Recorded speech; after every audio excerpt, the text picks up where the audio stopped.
Bien, vous avez remarqué qu'il y a un petit changement de personne. Je voudrais en profiter pour remercier les organisateurs de m'avoir invité. C'est toujours un grand plaisir pour moi de venir dans votre pays. Je vous fais juste une très brève communication sur une grande nouveauté qui va avoir lieu à Rabat pour l'année 2019, enfin fin 2018 et toute l'année 2019, c'est la création d'un DU concernant le management de la qualité et des compétences, organisé à la faculté, à l'université Aboul Cassis, et dont vous avez ici la responsable coordinatrice, le professeur Zora Ouzif, et puis de mémoire, il y a 160 heures de cours, des ateliers particuliers, et puis vous avez ici la liste des personnes qui vont participer aux 9 modules que constitue ce DU. Et maintenant, nous en venons à la présentation que je devais faire. Concernant le contrôle interne de qualité d'une part, le contrôle interne de qualité externalisé d'autre part. Alors je vous rassure tout de suite, je ne suis pas là pour vous faire un cours sur le contrôle de qualité, que vous connaissez très certainement aussi bien, sinon mieux que moi. En revanche, je ne parlerai pas, compte tenu du temps qui nous est accordé, de l'évaluation externe de la qualité. Vous savez qu'il y a une tendance particulièrement forte qui devient de plus en plus évidente, et beaucoup de nations évoluent dans le même sens à ce propos, c'est l'accréditation des laboratoires de biologie médicale. Cette accréditation, pour certains pays, elle est déjà obligatoire. La France en particulier, dont je suis la victime présente aujourd'hui. Et puis, un certain nombre de labos qui participent à des activités de recherche clinique de phase 1 et 2, en particulier pour les médicaments. Vous m'entendez? Pour les médicaments, et qui donc sont obligés par les laboratoires qui procèdent à ces recherches d'être accrédités. D'autre part, dans certains autres pays, eh bien, la question reste encore en stand-by, mais il faut s'attendre à une évolution très probablement rapide dans un certain nombre de pays et peut-être également au Maroc.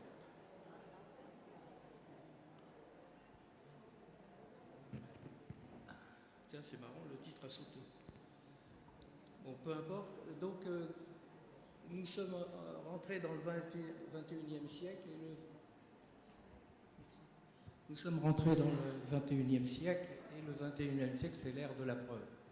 Et cette ère de la preuve, elle concerne l'obligation de maîtrise des risques et des enjeux du laboratoire, de la modernisation des moyens techniques, du respect des textes normatifs et de la nécessité de disposer des éléments de preuve.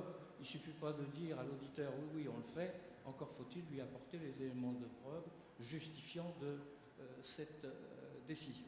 Et cela implique en particulier, mais c'est marrant, tous les titres... Bon, tous les titres sont censurés. On est bien aidés ce soir, je trouve. Et alors, le titre, c'est de pouvoir conduire une politique de contrôle interne de qualité et également une politique d'évaluation externe de la qualité. C'est une exigence de la norme ISO 9000, de la norme 489-2012. Elle concerne également les EBMD, elle concerne également les EBMD, c'est-à-dire la biologie délocalisée, mais elle ne concerne pas les TROD, que sont les tests rapides d'orientation diagnostique. Tout laboratoire de biologie doit donc disposer de cette politique de contrôle de qualité, à la fois en interne et avec l'évaluation externe de la qualité. Une chose qui est importante, c'est que la norme ne considère pas que la mise en place d'une organisation liée au contrôle interne de qualité externalisée se substitue à l'évaluation externe de la qualité.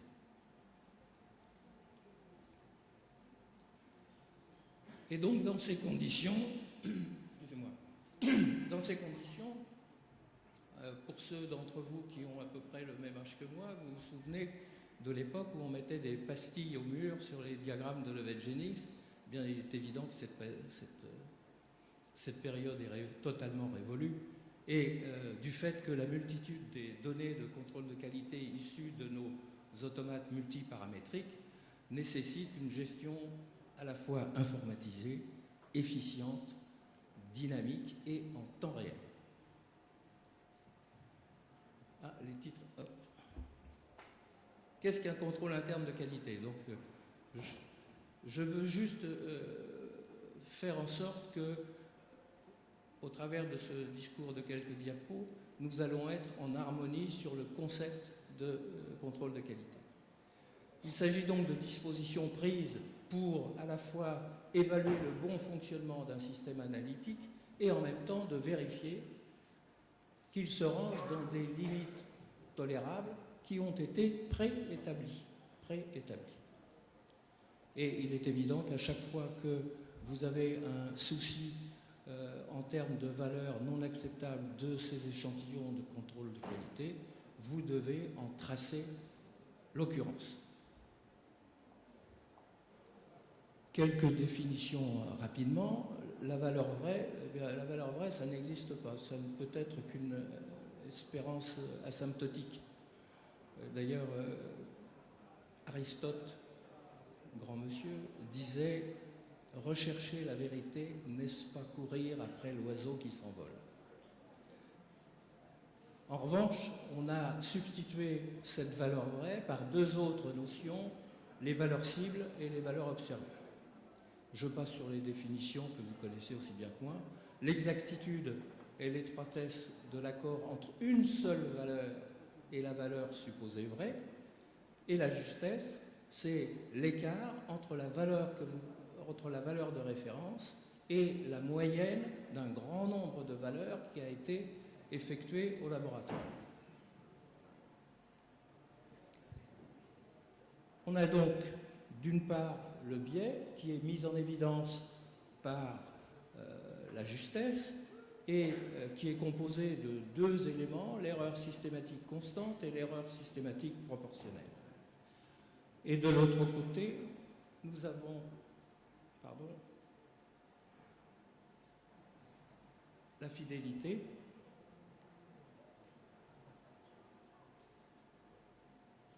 La fidélité, qui est donc composée de trois éléments, la répétabilité, la reproductibilité et la fidélité intermédiaire, qui est la propre reproductibilité à l'intérieur du laboratoire. À côté du biais, qui est donc une erreur systématique, il existe également une erreur aléatoire, et cette erreur aléatoire répond en théorie à une distribution de Laplace-Gauss avec des caractéristiques telles que dans l'intervalle plus ou moins un écart type, on aura 68% des valeurs. Dans l'intervalle plus ou moins 2 écarts types, nous en aurons 95, c'est le chiffre arrondi. Et dans l'intervalle plus ou moins 3 écarts types, on aura 99, exactement 99,7% de valeurs, ce qui veut dire 0,3% de valeurs qui, bien qu'étant au-delà de 3 écarts types, correspondent malgré tout à une distribution normale. C'est-à-dire 3 fois sur 1000. Alors quand le technicien vous dira « Oui, mais monsieur, c'est un des 3 cas sur 1000 », bon, il ne faudra pas qu'il essaye trop souvent. Donc nous avons identifié deux notions, la notion de biais et la notion d'erreur aléatoire. Et ces deux notions, qui sont des indicateurs de performance, peuvent être combinées pour en tirer un troisième élément qui s'appelle l'erreur totale acceptable, dont une des formules de calcul est exposée ici. Ça, c'est un schéma que je vais tirer d'une revue de génie biologique où on vous exprime de façon schématique la différence entre la justesse et l'exactitude. Comment identifier la nature de l'erreur? C'est tout le problème, parce que ni les logiciels, même les plus performants, je ne cite pas de nom, ni les automates ne sont capables, à la sortie du résultat, de vous mettre en regard de ce résultat, erreur aléatoire ou erreur systématique. à moins qu'un jour nous bénéficions de l'intelligence artificielle, mais enfin, ce n'est pas encore le cas. Et donc, à la place de ça, il faut réfléchir en temps réel lorsque ce problème se pose. Et moi, je vous propose, en 3 coups de crayon sur un coin de paillasse, de pouvoir, sinon résoudre totalement, du moins de formuler une hypothèse avec une forte probabilité de cohérence sur le type de l'erreur, aléatoire ou systématique. Comment on fait? On fait comme ça. Vous prenez 2 diagrammes de Leibniz orthonormés. Dans l'exemple qui figure ici, il y a le niveau bas qui est en horizontal et le niveau moyen qui est en vertical. Le jeu consiste à placer sur ce diagramme le point de coordonnées simultané du niveau bas et du niveau moyen exprimé en écart-type. Et ça vous donne toujours des répartitions qui, sur cet axe-là, correspondront à une erreur de type aléatoire et inversement sur cet axe-là à des erreurs à caractère systématique. Ce qui est intéressant dans ce diagramme, c'est que ce point-là, il correspond à la zone de confiance. Il est dans l'intervalle plus ou moins 2 écart-types. Et donc, si vous ne faites pas attention à l'autre point, vous passerez à côté d'une erreur systématique. Et ça se fait en 30 secondes. Ici, je vous représente, j'ai pris ça dans une publication qui date de 2013, donc les valeurs ne sont pas tout à fait exactes en 2018 parce que chaque société ou chaque responsable a revu un peu ces données, mais il n'empêche que vous voyez ici la grande problématique de la définition de l'erreur totale acceptable, tant les références sont variées entre ici Asqualab, qui est un organisme de contrôle interlaboratoire français, Probiocal, autre organisme de contrôle, Lab Qualité, qui est un organisme finlandais, Rikos Fraser, qui est associé à Westgard, qui ont fait une publication sur toutes les valeurs acceptables, Calab, ce sont les Suisses, la NSM, c'est l'agence française, et puis CLIA, c'est les Américains, en général, c'est les plus tolérants, et puis RECAS, qui lui aussi fait ses propositions. Et donc vous voyez par exemple sur la CRP, ça va de 12 jusqu'à 56. Donc il faut quand même faire attention à ce qu'on choisit comme référentiel de limite acceptable. Identifier le type d'erreur, qui est donc l'un des premiers problèmes que l'on rencontre quotidiennement au laboratoire. Ça consiste à se servir de règles telles que le 1,3S ou le R4S pour l'erreur aléatoire et le 2,2S, le 4,1S et le 10X pour l'erreur systématique. Personnellement, je considère que le 4,1S c'est infernal et il vaut mieux pas l'utiliser, sinon vous n'arrêtez pas de passer des contrôles et des contrôles et des contrôles, mais on n'est pas là pour ça, on est là pour rendre des résultats pour des patients. Donc les règles de Westgard c'est très bien, mais à utiliser avec précaution et modération, c'est un peu comme l'alcool. Tout ça pour éviter de se faire emmener en bateau.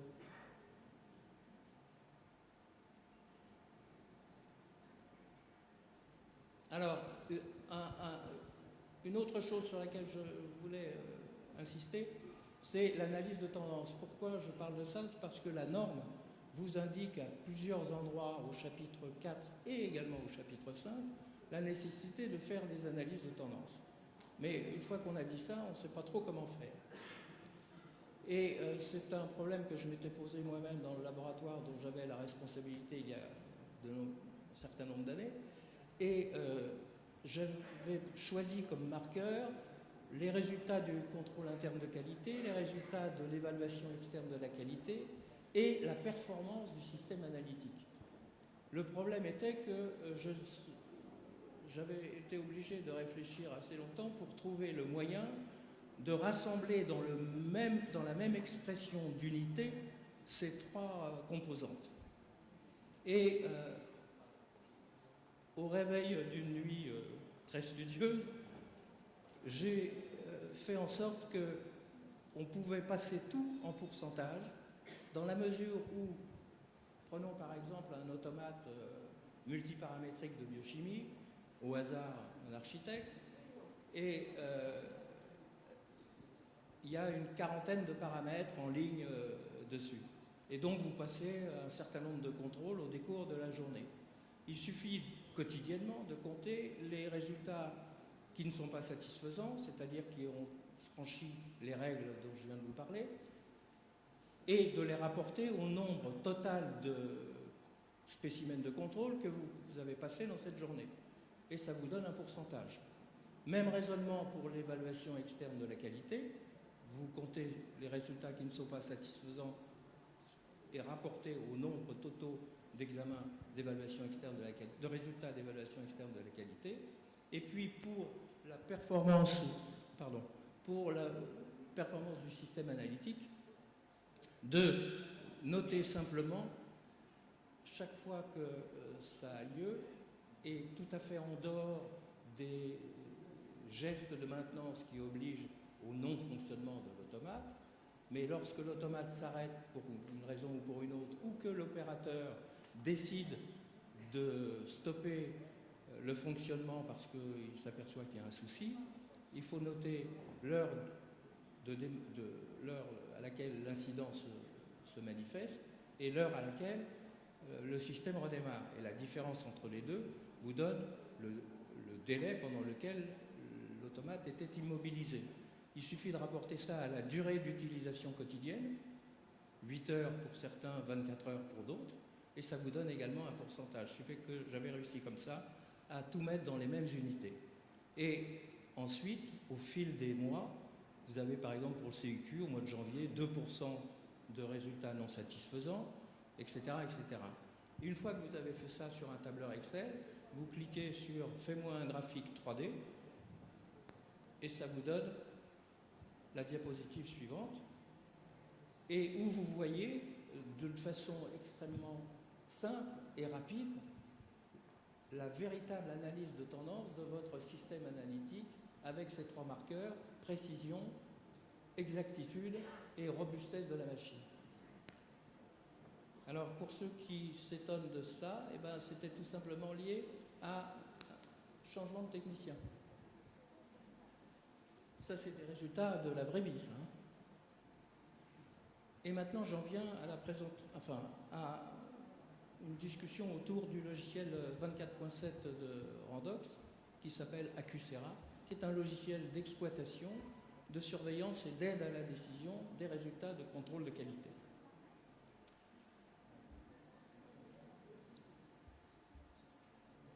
Cette succession de mots, logiciel, temps réel, exploitation des résultats, surveillance et aide à la décision, a pour conséquence d'avoir des spécimens de contrôle tierce partie, ce qui veut dire totalement indépendant du fournisseur de l'automate et ou des réactifs.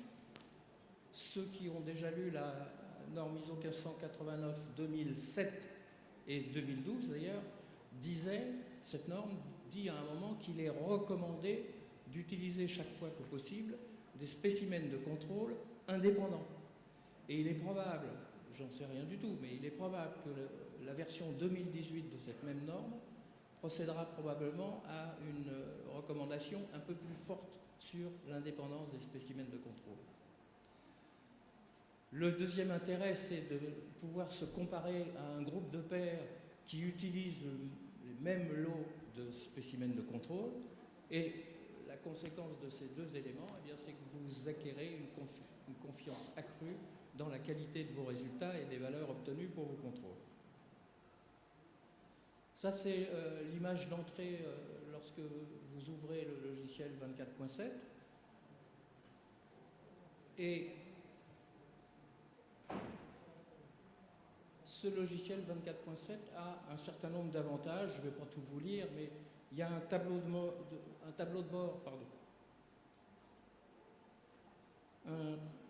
bord en interface qui vous permet un signalement instantané des résultats rejetés, un avertissement de l'explorateur, de l'opérateur en cas de péremption prochaine de vos lots d'échantillons.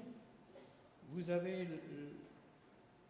la mise à disposition de statistiques en temps réel du groupe de pairs de référence qui vous permet un certain nombre de gains de temps au lieu de vous gratter la mèche tout seul dans votre laboratoire face à votre contrôle interne de qualité en vous disant mais qu'est-ce qui peut bien se passer? Vous avez une revue instantanée de la comparaison de vos résultats à ceux d'autres laboratoires qui utilisent les mêmes lots que vous. Et enfin, vous n'avez aucune date butoir pour rentrer vos résultats et les faire traiter par le logiciel.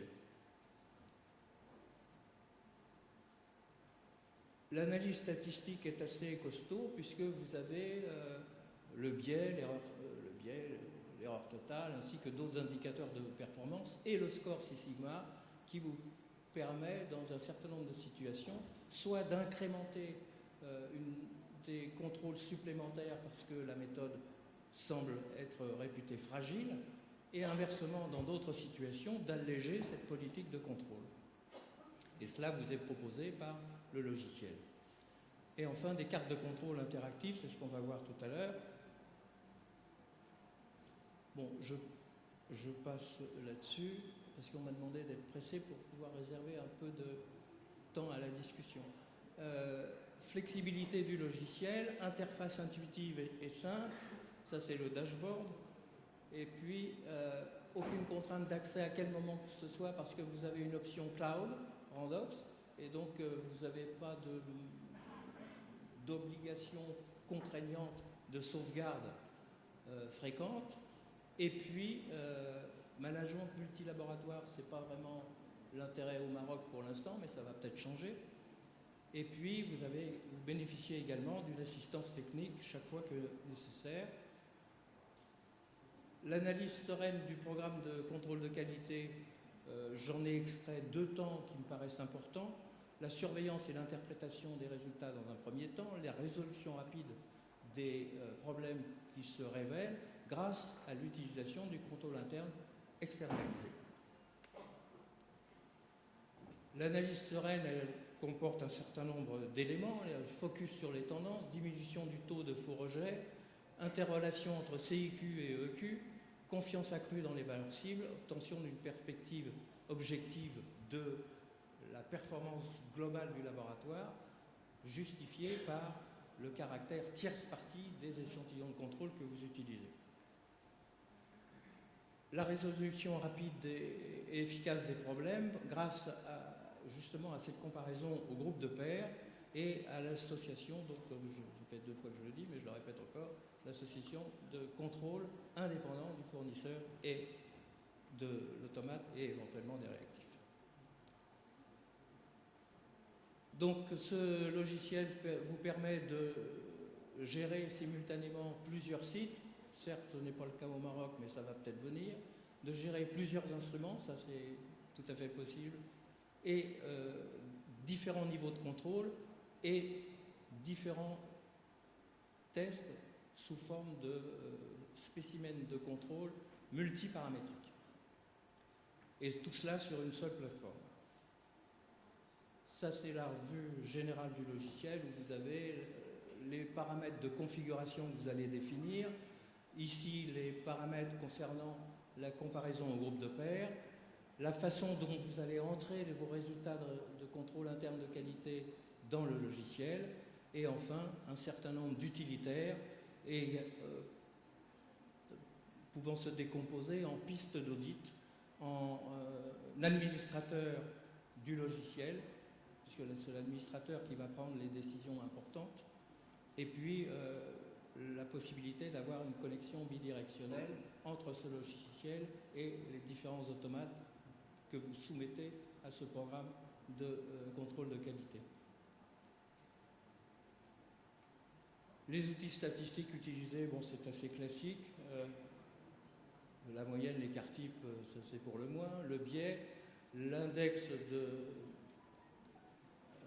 déviation standard, l'index, le rapport des coefficients de variation et le calcul de l'incertitude de mesure. Alors j'ai marqué à vérifier parce que lorsque j'ai été amené à préparer cette présentation, je me suis aperçu que la proposition de Randox pour évaluer l'incertitude de mesure ne me paraissait pas tout à fait pertinente. Donc ça a été transmis rapidement en Irlande Et dans la version modifiée que vous aurez à découvrir, vous aurez au niveau du calcul de l'incertitude de mesure un menu déroulant où différentes façons de calculer l'incertitude de mesure vous sera proposée et vous choisirez la formule que vous souhaitez. Je vous conseille également, pour votre propre culture, de lire ce document SHGTA 14. C'est un document produit par le COFRAC. Si Trapadou était là, il dirait même, d'ailleurs il est là, il dirait, oui, je sais qu'il est là, je l'ai vu. Si Trapadou était là, c'est un euphémisme, il dirait c'est même le seul document valable du COFRAC.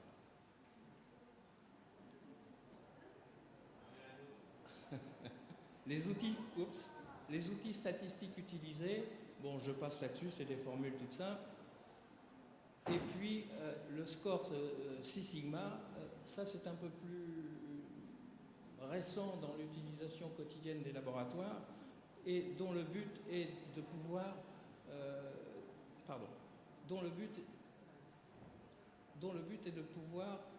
définir justement la façon dont vous allez mettre en place votre politique de contrôle interne de qualité. Plus le score 6 sigma sera éloigné de 1 et proche de 6, plus votre technique sera réputée robuste et moins vous serez soumis éventuellement à dispenser les contrôles.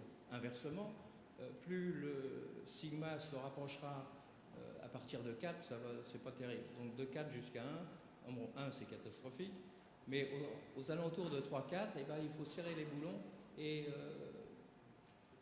incrémenter un peu plus de fréquence de contrôle dans votre politique.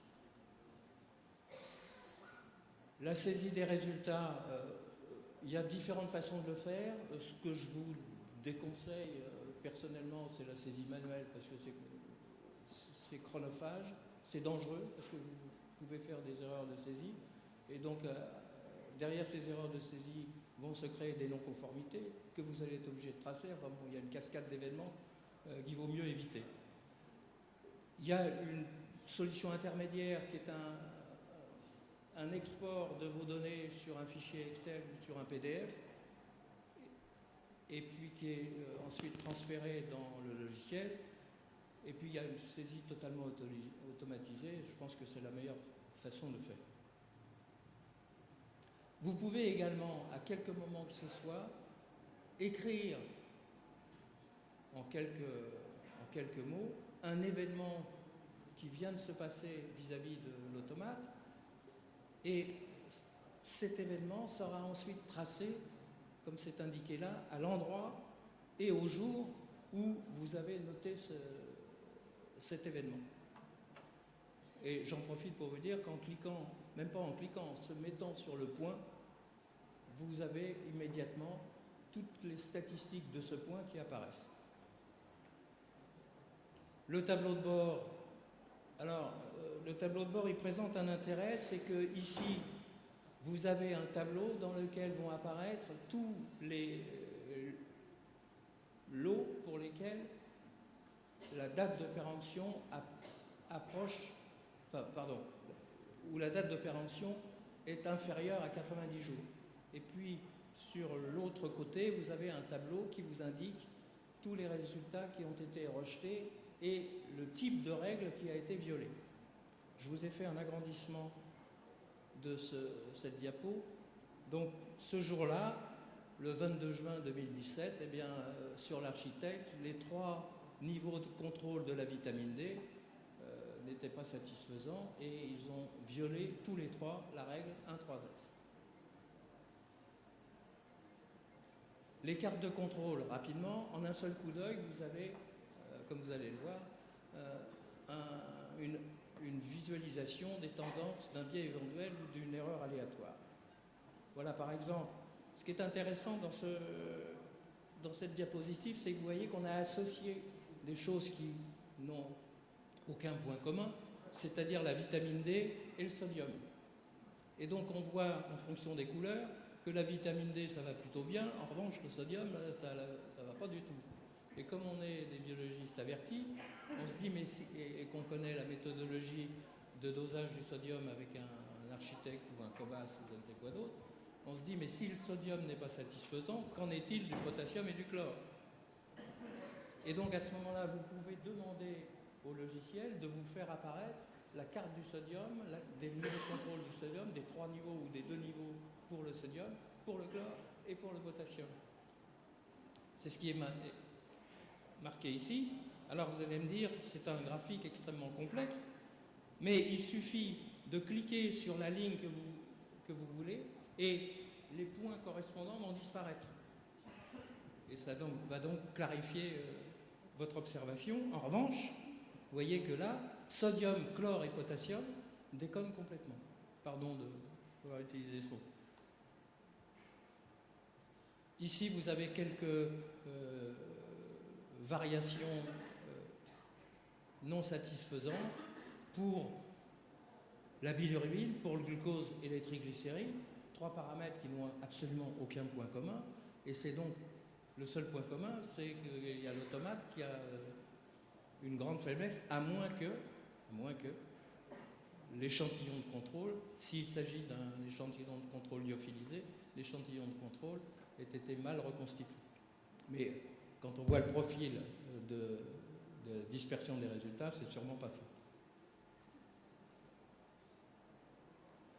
Et vous avez d'autres propositions qui vous sont faites avec ce logiciel 24/7, qui sont listées ici, et que je vais vous montrer. Par exemple, vous avez ici des histogrammes, là encore, de tests combinés, puisque vous avez, vous voyez, encore la vitamine D et le sodium qui apparaissent. Et qu'est-ce qu'on voit? Eh bien, on voit que la distribution des résultats s'étire vers la gauche et franchit la barre de moins 2S. Et donc, toutes ces valeurs-là vous indiquent qu'il y a un biais dans votre méthode. Ou dans vos résultats, en tout cas. Un autre diagramme qui est intéressant, c'est celui qui utilise, ça ressemble un peu au diagramme que je vous ai montré tout à l'heure avec les 2 niveaux de contrôle du diagramme de Youdel. Vous avez en ordonnée le DSI et en abscisse les rapports. Et vous voyez que ce point-là, eh bien, il est complètement à côté de la plaque et c'est justifié par le fait que le laboratoire X a un CV à 16, machin, alors que le groupe de pairs tourne à 11. Donc il y a visiblement quelque chose qui ne va pas. Vous avez également à disposition des statistiques sur l'ensemble des laboratoires qui possèdent le même système que vous et avec les mêmes lots de contrôle au niveau mondial. Ce qui fait que votre groupe de pairs a une tendance à grossir de façon appréciable. Et vous avez pour terminer une liste d'utilitaires. Le premier, c'est ce qu'on peut appeler un rapport d'anomalie. Et ce rapport d'anomalie va vous indiquer pour tous les paramètres qui sont utilisés sur votre automate, tous ceux pour lesquels, à un moment donné, il y a eu violation de telle ou telle règle que vous aviez mise en place. Et vous avez la possibilité de faire un export en version PDF ou sur Excel. Je vous remets la formule du 6 sigma parce que la diapo d'après vous montre les conseils qui sont donnés par le logiciel. Pour la vitamine D, on vous dit il est recommandé que vous fassiez 3 niveaux de contrôle une fois par jour.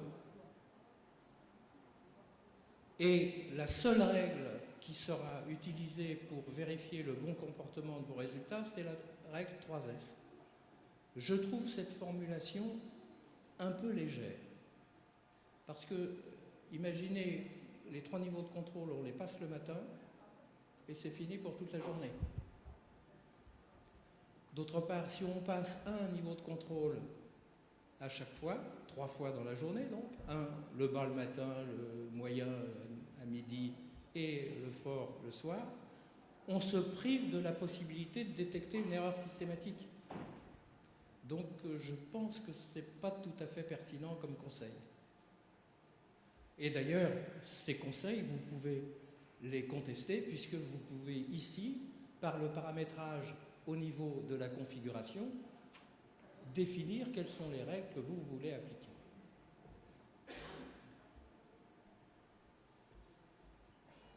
J'ai gagné 10 minutes.